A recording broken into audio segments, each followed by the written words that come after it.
Hello everyone, नमस्कार। कैसे हैं आप? उम्मीद करता हूँ आप सभी स्वस्थ और मस्त होंगे। दोस्तों, आज का विषय थोड़ा गंभीर विषय है।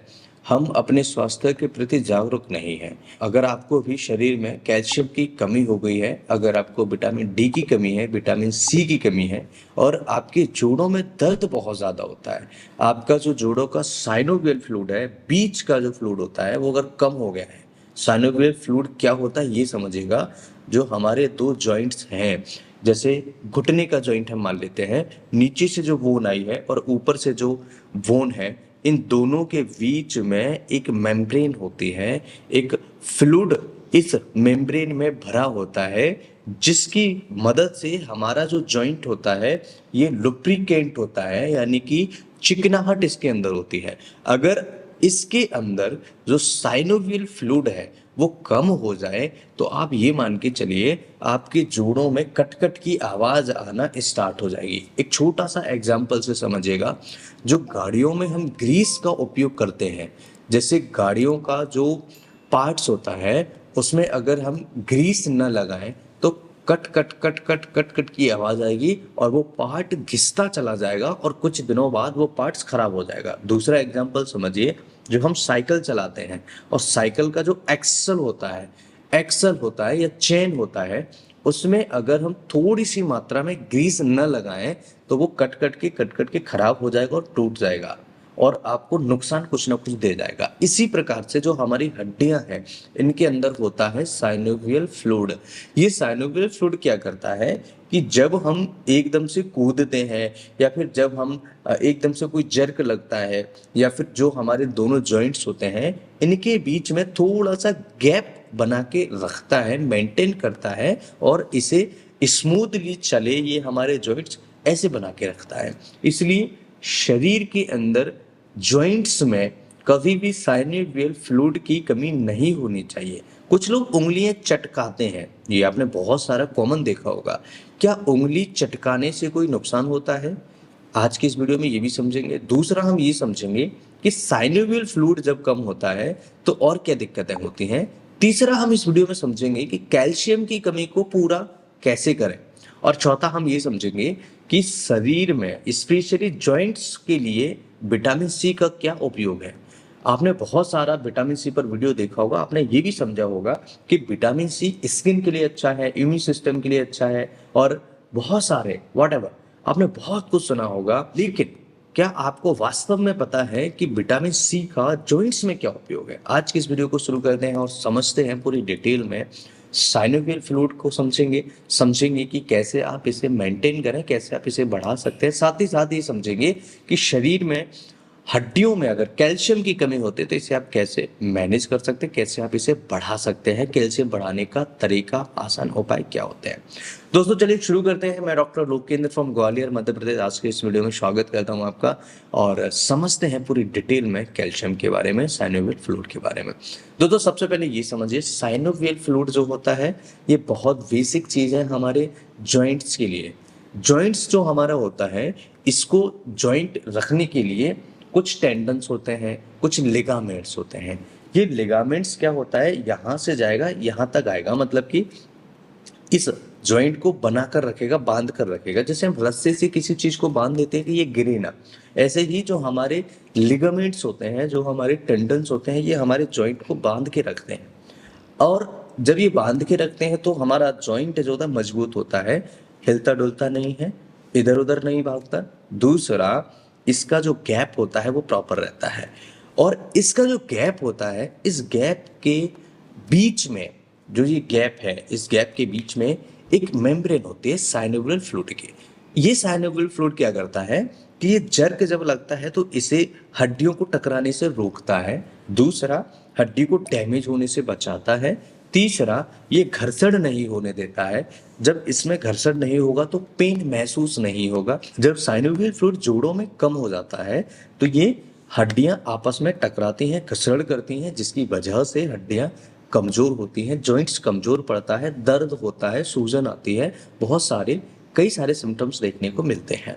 अब अगर हम बात करें कि यहीं शरीर में कैल्शियम की भी कमी हो जाए तो हड्डियां कमजोर हो जाती हैं, फास्फोरस की कमी हो जाए तो हड्डियां कमजोर हो जाती हैं, मैग्नीशियम की कमी हो जाए तो हड्डियां कमजोर हो जाती हैं, जिंक की कमी हो जाए तो हड्डियां कमज़ोर हो जाती हैं। अब इन सारी चीज़ों को हम मैनेज कैसे करेंगे? इन सारी चीज़ों को हमें मैनेज करने के लिए क्या खाना चाहिए और क्यों हमें खाना चाहिए? देखिए, अगर आप हड्डियों को मजबूत रखना चाहते हैं तो थोड़ी मात्रा में दूध या डेयरी प्रोडक्ट्स का सेवन जरूर करिए। कई सारी ऐसी रिसर्च है जो ये बताती हैं कि दूध का हड्डियों से रिलेटेड कोई फायदा नहीं है। बहुत सारे ऐसे आर्टिकल्स हमने देखे हैं, मैंने पढ़े हुए हैं, लेकिन ये कहीं ना कहीं बहुत एडवांस रिसर्च है। हमारे दादा परदादा 100-100 साल तक जीते थे, 110 साल 120 साल तक जीते थे, लेकिन आज की स्थिति ये है कि हम लिमिटेड हो चुके हैं। 60-70 साल मैक्सिमम मान के चलिए, 80 बहुत ज़्यादा से ज़्यादा, जिनका खान पान बहुत अच्छा है, बहुत अच्छे तरीके से फिजिकल एक्टिविटी करते हैं, उन लोगों को हो केवल 80 तक पहुंचने का मौका मिलता है। बाकी तो 60-70 मैक्सिमम हो चुका है। अगर हम बात करें कि इन सभी चीज़ों को कैसे पूरा करें, तो बहुत ही इजी और सिंपल तरीका आज की इस वीडियो में आपको बता रहा हूँ। आप दूध लेना स्टार्ट करिए, 1 गिलास दूध एटलीस्ट। डेयरी प्रोडक्ट्स, दही, मक्खन, घी, पनीर, ये लेना स्टार्ट करिए। डाइट में थोड़ा थोड़ा डेली आप ऐड करना स्टार्ट करिए। इसके अलावा हरे पत्तेदार सब्जियां लेना बहुत ज़्यादा ज़रूरी है। हरे पत्तेदार सब्जियों के अंदर विटामिन होते हैं बहुत सारे, फॉलिक एसिड्स होते हैं बहुत सारे ऐसे मिनरल्स होते हैं, बहुत सारे ऐसे विटामिन होते हैं जो हमारे स्किन के लिए बहुत ज़्यादा ज़रूरी होते हैं। स्किन, केवल ये स्किन नहीं है। आप स्किन का जब भी हम नाम लेते हैं तो केवल आप इस स्किन को ले लेते हैं, फेस की स्किन को ले लेते हैं। नहीं बॉस, ये स्किन तो है, लेकिन इसके साथ में हमारी बॉडी की जो पूरी स्किन है, जो हमारा इंटरनल ऑर्गन्स हैं, जो हमारे एक्सटर्नल ऑर्गन्स हैं, उनको भी हम हेल्दी रखने के लिए विटामिन्स का, मिनरल्स का बहुत ज़्यादा उपयोग करते हैं। इसलिए मिनरल्स बहुत ज़्यादा ज़रूरी हैं और विटामिन्स बहुत ज़्यादा जरूरी। अब बात करें कि कैल्शियम के लिए क्या करें। कैल्शियम के लिए आप दूध, दही, मक्खन खा सकते हैं, बहुत अच्छा विकल्प है। इसके अलावा दालों का सेवन करिए। बहुत सारी ऐसी दालें हैं जिनके अंदर कैल्शियम है, विटामिन्स हैं, मिनरल्स, बहुत सारे ऐसे इंग्रेडिएंट होते हैं, पोषक तत्व होते हैं जो हमें मिलना ज़रूरी है। आजकल हम दही कहाँ सेवन कर रहे हैं? दही के अंदर भी बहुत अच्छी मात्रा में कैल्शियम है, विटामिन डी है, प्रोटीन है, बहुत सारे विटामिन्स हैं, बहुत सारे ऐसे प्रोबायोटिक्स हैं, हेल्दी गुड बैक्टीरियाज हैं। उनसे भी हमें कैल्शियम की मात्रा बहुत अच्छी मिलती है और हमारे जॉइंट्स को मजबूती मिलती है, जॉइंट्स हमारे अच्छे रहते हैं। जो लोग नॉनवेज का सेवन करते हैं वो सैल्मन नामक मछली जो होती है उसका सेवन कर सकते हैं। उससे भी हमारा जो साइनोवियल फ्लूइड होता है, ये जो कैल्शियम की कमी होती है, विटामिन डी की कमी होती है, उससे भी काफ़ी अच्छी मात्रा में वो मिल जाता है। अच्छा सोर्स है, लेकिन आप कोशिश करिए निर्जीव की हत्या मत करिए। आप कोशिश करिए कि आप हेल्दी चीज़ें खाएं, ताज़े फल फ्रूट्स खाएं, दूध दही खाएं, मक्खन खाएं, घी खाएं। इसके अलावा आप जो हेल्दी चीज़ें, दालें हैं, उन्हें खाएं। आप घर की जो बनाई हुई चीज़ें हैं, घर पे लड्डू बनाइए, उन्हें खाइए। ड्राई फ्रूट्स के लड्डू खाइए, जिनसे आपके साइनोवियल फ्लूइड मेंटेन रहें, आपके कैल्शियम की कमी नहीं हो शरीर में, विटामिन डी की कमी नहीं हो, विटामिन्स की कमी नहीं हो, बी कॉम्प्लेक्सेस की कमी नहीं हो, और हमारे शरीर में मैक्रोन्यूट्रिएंट्स और माइक्रोन्यूट्रिएंट्स दोनों बैलेंस रहे। ये बहुत विशेष टॉपिक है, समझना बहुत ज़्यादा ज़रूरी है, बारीकी से समझना बहुत ज़्यादा ज़रूरी है। ये मैं रिपीटेड कर रहा हूँ, लेकिन बहुत इंपॉर्टेंट इसलिए रिपीट कर रहा हूँ कि आपको याद रहे, आपके दिमाग में ये सारी चीज़ें रहे कि मैं अगर 4-4 बार किसी चीज़ को बता रहा हूँ तो उसका कुछ ना कुछ फ़ायदा होगा। अब दूध दही से मतलब ये है, अब कौन सा दूध दही खाएं?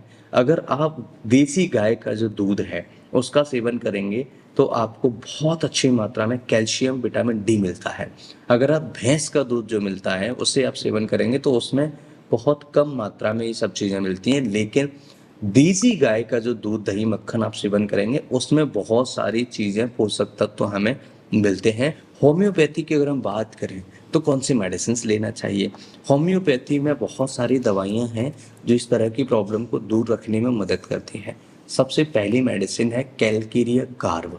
दूसरा मेडिसिन है मैग्नीशियम फॉस, बहुत इफेक्टिव मेडिसिन है, बहुत अच्छे तरीके से काम करता है। और तीसरा मेडिसिन है 5-फॉस। 5-फॉस लीजिए, आपको जॉइंट से रिलेटेड इश्यूज जो है वो ठीक होना स्टार्ट हो जाएंगे। अगर आप 5-फॉस की 4 गोली सुबह, 4 गोली शाम को लेते हैं तो कई सारी प्रॉब्लम्स आपकी ठीक होना स्टार्ट हो जाएंगे। दोस्तों, ये वीडियो आपको कैसा लगा मुझे कमेंट करके ज़रूर बताइएगा। अगर वीडियो अच्छा लगे तो अपने दोस्तों के साथ शेयर करिएगा कुछ ने अभी तक वीडियो को लाइक नहीं किया है तो लाइक करिएगा और कमेंट करके मुझे ज़रूर बताइए वीडियो आपको कैसा लगा। मैं फिर मिलता हूँ इसी तरह के किसी इंटरेस्टिंग और ट्रस्टेड वीडियो में, तब तक के लिए स्वस्थ रहिए, मस्त रहिए, मुस्कुराते रहिए। नमस्कार, जय हिंद।